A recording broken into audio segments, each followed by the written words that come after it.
क्या कोई भाग्य को हरा सकता है? क्या कोई किस्मत को मिटा सकता है?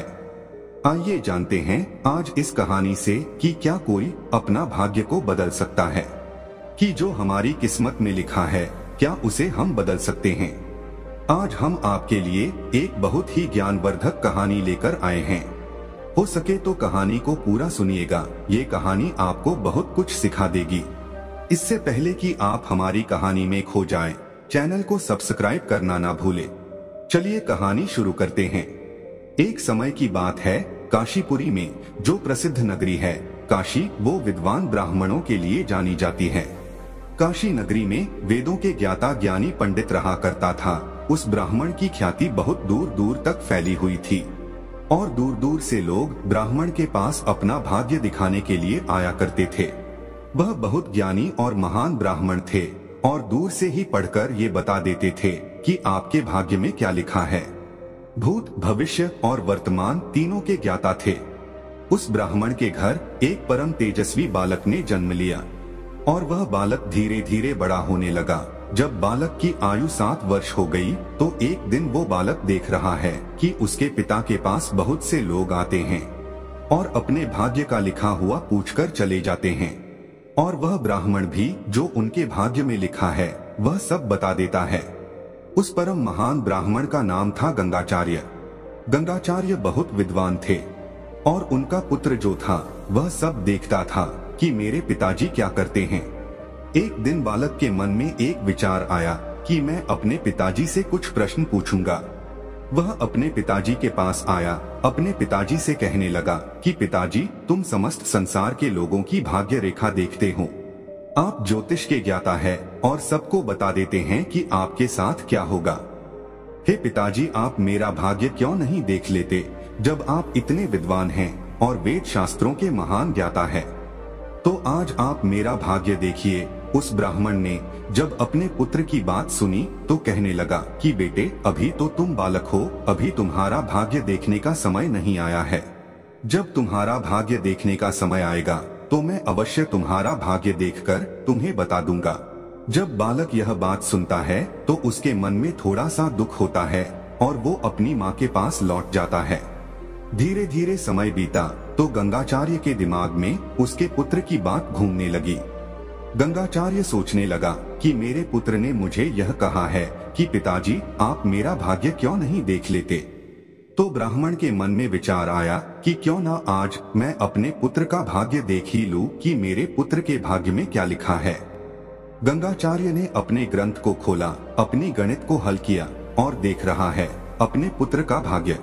ब्राह्मण ने जब अपने पुत्र के भाग्य को देखा तो सोचने लगा कि अब क्या किया जाए। उसने देखा कि मेरा पुत्र का विवाह एक नीच जाति की मछुआरन के साथ होगा और मैं तो एक ब्राह्मण हूँ, वेद पुराण का ज्ञात हूँ। ब्राह्मण सोचा, नहीं नहीं, मैं ऐसा कभी नहीं होने दूंगा। मैं इस भाग्य को बदल दूंगा, मैं ऐसा होने ही नहीं दूंगा। ब्राह्मण ने और गहराई से उस ग्रंथ को देखा तो उस लड़की के बारे में पूरी जानकारी की कि किस घर में वह लड़की पैदा होगी। तो ब्राह्मण को पता चला कि गंगा के इसी तट पे 50 कोस दूर एक मछुआरा परिवार रहता है और उस परिवार में अब तक 4 पुत्रियों का जन्म हुआ है। जो 5वें नंबर की पुत्री अभी पैदा हुई है वह दोनों जात वाली का है। उसकी आयु तो मात्र 6 माह की है। उस लड़की का नाम चांदनी है। मेरे पुत्र का विवाह उसी लड़की से होगा। तो ब्राह्मण ने सोचा कि मैं भाग्य को बदलूंगा, मैं इसमें समर्थ भी हूँ। जब मैंने भाग्य को देख ही लिया है तो मैं इसे बदल भी सकता हूँ। ब्राह्मण कहता है कि मैं भी देखता हूँ कि भाग्य बड़ा है कि मैं बड़ा हूँ। वह ब्राह्मण भाग्य को बदलने के लिए, किस्मत के लेख को बदलने के लिए, ब्रह्मा ने जो लिख दिया उसको बदलने के लिए अपना ग्रंथ और वेद पुराण को उठा करके ब्राह्मण चल देता है और पहुँच जाता है उस मछुआरे के घर। मछुआरे ने देखा कि एक विद्वान ब्राह्मण उसके घर आया हुआ है, तो मछुआरे ने ब्राह्मण का बड़ा ही स्वागत किया। कहने लगा, मुझ गरीब के घर आपके जैसा ब्राह्मण आया है, ये तो मेरे लिए बड़े ही सौभाग्य की बात है। तब ब्राह्मण कहता है कि हे मछुआरे, मैं तुमसे एक बात जानना चाहता हूँ। क्या निकट समय में 6 महीने के आसपास तुम्हारे घर में किसी पुत्री का जन्म हुआ है? तब मछुआरा कहता है कि हाँ भगवान, मेरे घर में पुत्री का जन्म हुआ है। ब्राह्मण फिर कहता है, क्या उसका नाम चांदनी है? तब मछुआरा कहता है, जी भगवान, मैंने उसका नाम चांदनी ही रखा है, क्योंकि वह परम सुंदरी है, चंद्रमा के समान है, इसीलिए मैंने उसका नाम चांदनी ही रखा है। तब ब्राह्मण कहता है कि देखिए, मैं तो त्रिकालदर्शी हूँ। मैं इस मार्ग से जा रहा था तो मैंने देखा कि तुम पे तो बड़ा घोर संकट आने वाला है। जब तक वह तुम्हारी पुत्री तुम्हारे घर रहेगी, तुम्हारे घर में पुत्र का जन्म नहीं होगा। हे मछुआरे, अगर तुम अपने घर में पुत्र को देखना चाहते हो तो उस पुत्री को तुम्हें अपने घर से दूर भगाना होगा। जब मछुआरे ने यह बात सुनी तो मछुआरा कहने लगा कि हे भगवान, वह दोनों जात वाली का है, उसकी आयु तो मात्र 6 माह की है, मैं उसे कहाँ छोड़ूं? तब ब्राह्मण कहता है कि देखो मछुआरे, जब मैं तुम्हें यह बता रहा हूँ कि तुम्हारे साथ ऐसा होने वाला है तो मैं तुम्हारी सहायता भी करूँगा। मेरी कोई पुत्री नहीं है, तुम इस पुत्री को मुझे दे दो, मैं इसका पालन पोषण करूँगा और जब बड़ी हो जाएगी तो मैं इसकी शादी कर दूंगा। मछुआरा ब्राह्मण के डर से अपने 6 माह की पुत्री चांदनी को अपने पत्नी के पास से लेकर आता है और उस ब्राह्मण को सौंप देता है और कहता है कि लीजिए ब्राह्मण देव, आज से आप ही इसके पिता हो। ब्राह्मण तो ये सोच ही रहा था, ये चाह ही रहा था कि वह पुत्री उसे मिल जाए। और मछुआरा कहता है कि हे ब्राह्मण, वैसे भी मैं बहुत गरीब हूँ, इसलिए आप मेरी इस पुत्री को ले जाइए। ब्राह्मण उस पुत्री को लेकर मछुआरे के घर से चल देता है और ब्राह्मण अपने मन में सोचता है कि मैं इस पुत्री को मारूंगा तो बाल हत्या लगेगी। ब्राह्मण एक लकड़ी का बक्सा लाता है, लकड़ी के बक्से में उस पुत्री को लपेट कर रख देता है और माता गंगा के जल में उसको प्रवाहित कर देता है। और ब्राह्मण अपने मन में सोचता है कि अब बक्सा कुछ दूर जाने के बाद अपने आप ही डूब जाएगा और यह लड़की मर जाएगी। परंतु इस दुनिया में क्या कोई ऐसा व्यक्ति है जो भाग्य के लिखे को बदल सके? लेकिन उस लड़की के भाग्य में जीना लिखा था, उस लड़की के भाग्य में मरना तो लिखा ही नहीं था। और वह बक्सा डूबता नहीं और वह बक्सा बहता हुआ चला जाता है। चलते चलते वह बक्सा द्रविड़ देश में पहुंच जाता है और द्रविड़ देश के एक महान तेजस्वी ब्राह्मण गंगा स्नान के लिए आते हैं। जब गंगा स्नान के लिए ब्राह्मण वहां आते हैं, जब वह गंगा जी में स्नान कर रहे थे तो वह बक्सा चला आ रहा था। उस ब्राह्मण के घर कोई संतान नहीं थी, वह ब्राह्मण संतानहीन थे। तो वह ब्राह्मण गंगा माँ से प्रतिदिन यह आराधना किया करते थे कि हे माँ गंगा, मुझे एक संतान अवश्य दे दीजिए, चाहे पुत्री ही क्यों ना हो, ताकि मैं संतानहीन ना रहूं।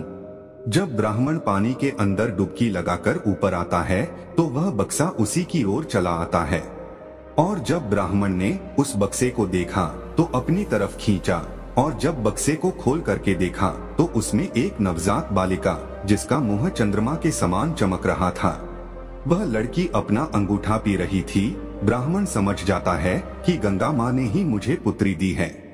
ब्राह्मण सोचता है कि मैं इसे बड़े ही खुशी खुशी अपने घर ले जाकर पालूंगा। ब्राह्मण देव ने गंगा माँ को बार बार प्रणाम किया और उस पुत्री को लेकर घर चले आए। ब्राह्मण घर आकर अपनी पत्नी से कहता है कि देखिए, गंगा माँ ने हमें कितनी सुंदर पुत्री दी है। ब्राह्मण कहता है, आज से इसका पालन पोषण हम लोग करेंगे, हमारी इकलौती पुत्री को हम बहुत अच्छे से संस्कार देंगे, बहुत अच्छे से पालेंगे, इसे किसी भी चीज की कोई कमी नहीं होने देंगे। धीरे धीरे समय निकलता गया और वह लड़की जवान होने लगी, सियानी होने लगी। जैसे जैसे वह लड़की बड़ी हो रही है, उसकी सुंदरता की तुलना तो रति से भी नहीं की जा सकती। कामदेव भी उसके सामने लज्जित हो जाते थे। इतनी सुंदर प्यारी कन्या मानो कोई स्वर्ग से अप्सरा ने जन्म लिया है। और उधर गंगाचार्य का पुत्र, जिसका नाम चंदन रखा था, इधर वह लड़की भी बड़ी हो रही है। जब वह लड़की 16 वर्ष की हो गई, जो कि द्रविड़ देश का ब्राह्मण था, उसने सोचा कि मेरी पुत्री 16 वर्ष की हो गई है, जिसका चेहरा चंद्रमा के समान है। अप्सरा भी उसे देखकर लज्जित हो जाती थी। तो ब्राह्मण अपनी पत्नी से कहता है कि देखिए, मेरी पुत्री विवाह के योग्य हो गई है और मैं अपनी पुत्री का विवाह तय करने जा रहा हूँ। तब ब्राह्मण की पत्नी कहती है कि आप जैसा चाहे वैसा कर सकते हैं, लेकिन याद रहे जितनी सुंदर मेरी पुत्री है उसी के जैसा सुंदर मुझे दामाद भी मिलना चाहिए। ब्राह्मण कहता है कि तुम चिंता ना करो, मैं अपने पुत्री के समान ही तेजस्वी और विद्वान पुत्र देखकर आऊंगा। ब्राह्मण अपनी पत्नी से कह करके अपनी पुत्री के विवाह के लिए चल देते हैं और पुत्र खोजते खोजते उसी काशी नगरी में आ जाते हैं। और काशी नगरी में प्रसिद्ध ब्राह्मण गंगाचार्य का नाम तो हर कोई जानता था। जब द्रविड़ देश के ब्राह्मण ने पूछा कि यहाँ किसी ब्राह्मण का पुत्र है क्या, मुझे अपने पुत्री का विवाह करना है, तो कुछ ब्राह्मण ने बता दिया कि हमारे महान आचार्य जो कि भूत भविष्य और वर्तमान की ज्ञाता है, उनके घर एक परम सुंदर पुत्र है जिनका नाम चंदन है। यह बात जब द्रविड़ देश के ब्राह्मण ने सुना तो मन में सोचने लगा कि मेरी भी पुत्री का नाम चांदनी है और उनके पुत्र का नाम चंदन है, तो चंदन और चांदनी मेल अवश्य बैठेगा। यह सोच करके वह ब्राह्मण गंगाचार्य के घर पहुंच जाते हैं। गंगाचार्य ने देखा कि एक महान ब्राह्मण उनके घर आए हुए हैं, तो उन्होंने उनका बड़ा स्वागत किया। स्वागत करने के बाद गंगाचार्य ने ब्राह्मण से आने का कारण पूछा, तो द्रविड़ देश का ब्राह्मण कहने लगा कि देखिए गंगाचार्य, मैं अपनी पुत्री का विवाह करने आया हूँ। मैं तुम्हारे पुत्र के साथ अपनी पुत्री का विवाह करना चाहता हूँ। जब यह बात गंगाचार्य ने सुना तो गंगाचार्य बहुत प्रसन्न हुए और अपने पुत्र को बुला करके उन्हें दिखाया और कहा कि देखिए यही मेरा पुत्र है। तो द्रविड़ देश के ब्राह्मण कहने लगे कि मेरी पुत्री तुम्हारे पुत्र के समान है, बहुत सुंदर है। इनकी जोड़ी तो कामदेव और रति को लग जाने वाली होगी, इसीलिए मैं ये रिश्ता पक्का करता हूँ। गंगाचार्य ने भी ये रिश्ता पक्का कर दिया और जब रिश्ता तय हो जाता है तो निर्धारित समय देखकर, शुभ समय देखकर दोनों का पानी ग्रहण संस्कार कर देते हैं। विवाह हो जाता है चांदनी का। उसी चंदन के साथ ब्राह्मण ने भाग्य को बदलना चाहा उस गंगाचार्य ने, लेकिन भाग्य तो बदला नहीं, जो ईश्वर ने लिख दिया वो अवश्य होता है। और जब चांदनी दुल्हन बनकर के घर आई तो चंद्रमा के समान रूप था उसका। उसे देख करके समस्त नगरवासी कहने लगे कि वास्तविकता में गंगाचार्य का जो पुत्र है उसकी पत्नी बहुत सुंदर है, मानो जैसे कोई स्वर्ग लोक की अप्सरा हो। गंगाचार्य बहुत ही प्रसन्न था कि मेरे पुत्र का विवाह हो गया। फिर गंगाचार्य सोचने लगता है कि मैंने जब अपने पुत्र का भविष्य देखा था उसमें तो मेरे पुत्र का विवाह एक मछुआरे की बेटी से लिखा था, लेकिन मैंने उस भाग्य को बदल दिया।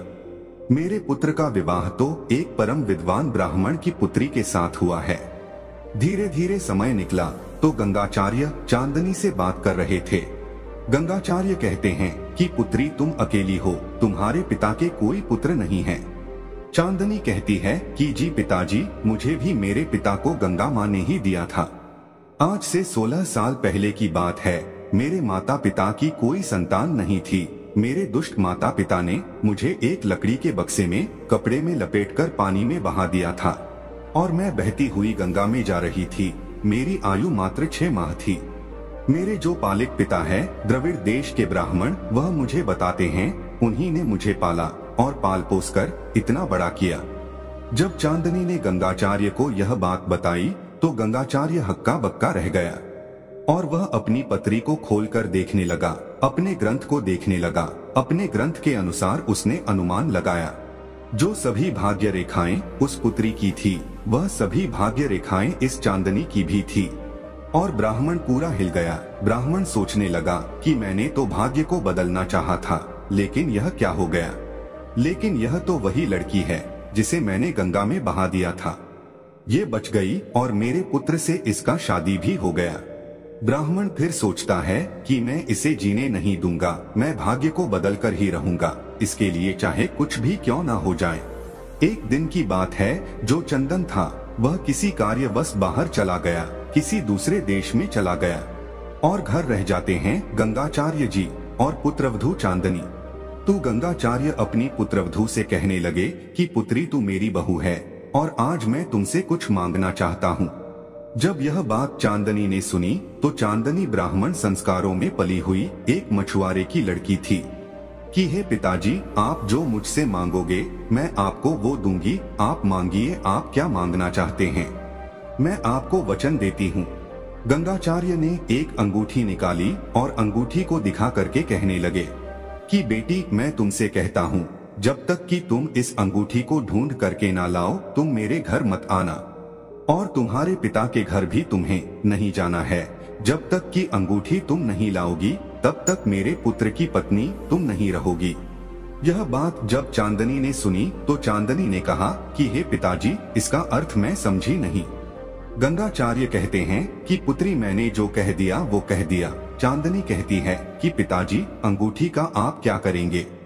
गंगाचार्य कहते हैं कि मैं इस अंगूठी को समुद्र में फिकवा रहा हूँ। अब तो चांदनी को लेकर गंगाचार्य जी एक समुद्र के तट पर पहुँचते हैं और गंगाचार्य चांदनी को वो अंगूठी दिखा करके समुद्र में फेंक देते हैं। और गंगाचार्य चांदनी से कहते हैं कि जिस दिन तुम इस अंगूठी को लेकर आओगी उस दिन मेरे घर आ सकती हो। अब चांदनी समुद्र के तट पे अकेली रह गई। गंगाचार्य अपने घर को चल देते हैं और सोचते हैं अब तो यह चांदनी को यह अंगूठी मिलेगी ही नहीं और मेरे पुत्र का विवाह मैं किसी ब्राह्मण कन्या से कर दूंगा। अब मैं देखता हूँ भाग्य में कैसे नहीं बदल सकता हूँ। जब मैं भाग्य को देख सकता हूँ तो मैं भाग्य को बदल भी सकता हूँ।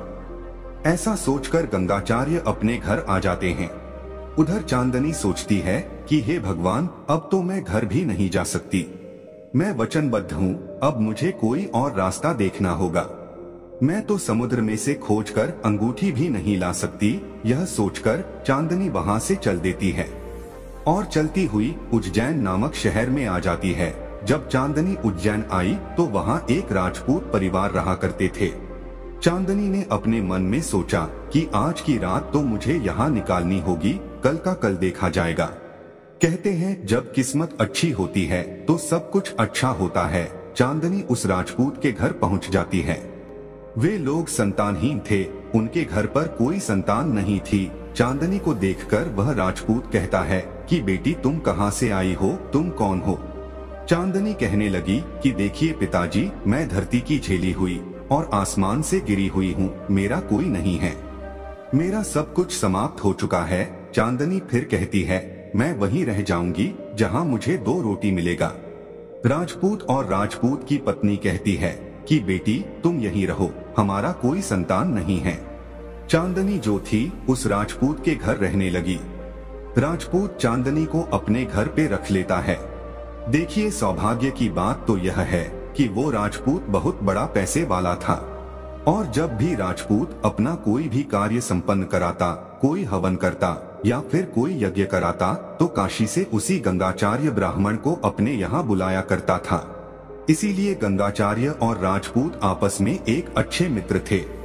यह बात राजपूत को नहीं पता था कि हमारे मित्र गंगाचार्य के पुत्र के यह पत्नी है जो कि हमारे यहाँ भोजन बनाती है और इसे हम अपने बेटी के रूप में रखे हैं। और धीरे धीरे समय निकला तो उज्जैन से एक ब्राह्मण अपनी पुत्री से एक ब्राह्मण अपनी पुत्री के विवाह के लिए निकला और आ जाते हैं काशी नगरी में। और काशी नगरी में भी वही गंगाचार्य के पुत्र के पास, क्योंकि गंगाचार्य का पुत्र बड़ा ही सुंदर था।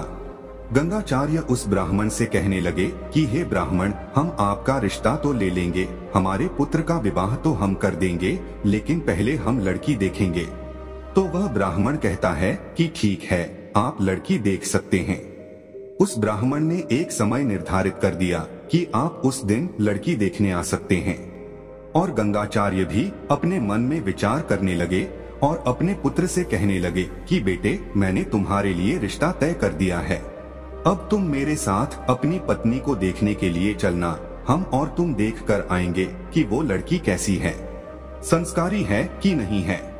चंदन मन ही मन दुखी हो जाता है और सोचता है कि मेरी पहली पत्नी तो समुद्र में डूबकर मर गई। तो फिर चंदन अपने पिताजी से पूछता है कि हे पिताजी, आप दुनिया का भविष्य देखते हैं, इस संसार का भविष्य देखते हैं, तो आपने मेरा भविष्य क्यों नहीं देखा?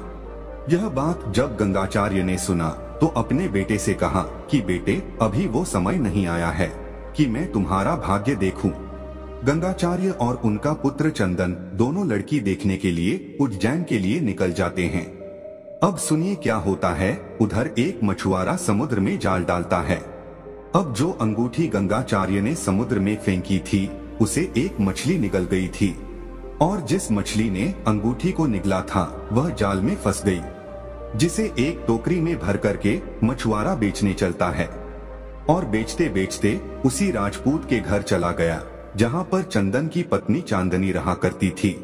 और जब मछलियों को उस राजपूत ने देखा तो मछलियों को खरीद लिया और राजपूत चांदनी से कहता है कि हे पुत्री, मैंने यह मछली खरीद दी है, क्या तुम इसे बना सकती हो? तो चांदनी कहती है कि हे पिताजी, मैं बना दूंगी। और जब चांदनी मछली काटने के लिए बैठती है, ये तो भाग्य का खेल था। चांदनी ने जैसे ही मछली को काटा, मछली के पेट से निकलकर अंगूठी नीचे गिर गई। चांदनी बहुत खुश हो जाती है और कहती है, अरे ये तो वही अंगूठी है। और उधर देखिए गंगाचार्य और उसका पुत्र अपने लिए पत्नी देखने के लिए उसी उज्जैन शहर में चले आते हैं। परंतु गंगाचार्य अपने बेटे से कहने लगे कि बेटा, मेरा यहाँ एक बहुत बड़ा जजमान, बहुत अच्छा मित्र रहता है। कई बार मैं यहाँ उसके पास यज्ञ करने आया हूँ और वह मेरा एक अच्छा मित्र भी है। तो गंगाचार्य कहते हैं कि मैं उससे मिलकर चलूंगा। तब उनका पुत्र चंदन कहता है कि हे पिताजी, जैसी आपकी इच्छा। तो गंगाचार्य उसी राजपूत के घर पहुँच जाते हैं। जब राजपूत ने उस ब्राह्मण को देखा तो बहुत खुश हुआ, क्योंकि वह ब्राह्मण बहुत ही विद्वान था, परम तेजस्वी था और उसका मित्र भी था। राजपूत ने ब्राह्मण को बैठाया और बड़ा ही स्वागत किया। तो राजपूत ने सोचा कि मेरे यहाँ जो पुत्री रहती है, क्यों ना उसका भाग्य इस ब्राह्मण को दिखा दूं। यह सोचकर वह राजपूत अपनी पुत्री से कहता है कि हे पुत्री, इधर आओ, बहुत दूर से एक ब्राह्मण आया है, मैं तुम्हारा भाग्य दिखा देता हूँ। जब राजपूत की बात चांदनी ने सुनी तो निकल कर के बाहर आई और बाहर बैठे अपने ससुर और अपने पति को देखकर वह चौंक जाती है।